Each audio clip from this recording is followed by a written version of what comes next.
Lila Sartika atau LS, wanita muda yang bekerja di Satuan Polisi Pamong Praja Kabupaten Lahat ini, mendatangi sentra pelayanan kepolisian Polres Lahat. Dengan ditemani orang tuanya, LS datang ke kantor polisi untuk melaporkan pelecehan yang ia alami di media sosial Facebook.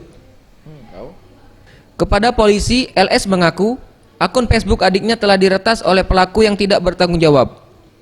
Melalui akun Facebook adiknya tersebut, pelaku menyebarkan foto korban disertai kata-kata yang tidak pantas dan merendahkan dirinya. Kasubag Humas Polres Lahat, AKP Joko Suyoto mengatakan, pihaknya akan bekerja sama dengan unit Cybercrime Polda Sumsel untuk mengungkap motif dan pelaku yang menyebarkan foto dan kata-kata tidak pantas tersebut.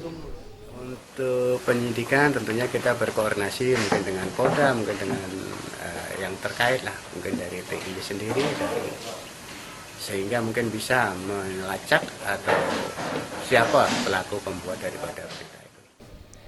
Sementara itu, korban dari ulah pelaku tidak bertanggung jawab ini, LS, mengaku sangat sedih dan merasa nama baiknya telah dilecehkan oleh pelaku.